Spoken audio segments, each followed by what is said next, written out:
crypto တွေမွေးခင်တည်ထားမယ် app တစ်ခုပထမဆုံးတစ်ခုကတော့ coin market cap ဖြစ်တယ်ပေါ့နော်coin market cap က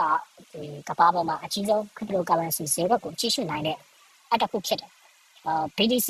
ETH အပါအဝင်တခြားသော cryptocurrency ဈေးနှုန်းတွေကိုရေရက်တောင်းကြည့်ရှုနိုင်တယ်ဈေးနှုန်းတွေကမကပဲသူ့ရဲ့လက်ရှိရောက်နေတဲ့ market cap ကို volume circulating supply တွေကိုပြပေးတယ်ပေါ့နော်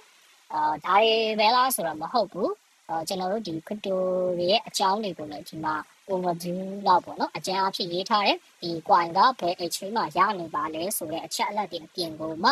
ကျွန်တော်တို့က all time high တွေလက်ရှိမှာ supply ဘယ်လောက်ရှိသွားပြီလဲလက်ရှိထုတ် circulating supply ကဘယ်လိုရှိလဲဆိုတဲ့အချက်အလက်တွေပါတွားရောက်ကြည့်ရှုနိုင်တဲ့အတွက်ဒါကလည်းကျွန်တော်တို့သိထားမယ် app တစ်ခုပါသူ့ကိုကျွန်တော်တို့ကဘယ်လိုမျိုးတွားပြီးတော့ကြည့်လို့ရလဲဆိုလို့ရှိရင် website ကနေပြီးတော့ကြည့်ချင်တဲ့လူများအခုလို coin market cap ဆိုပြီးရိုက်ပြီးတော့တွားရောက်ကြည့်ရှုနိုင်တယ်လို့ကျွန်တော်တို့ Android အတွက် Google Play Store iOS အတွက်လည်း App Store တို့မှာကျွန်တော်တို့က coin market cap လို့စိုက်ပြီးတော့တွားရောက်ဆောင်လို့ဆွဲလို့ရပါတယ်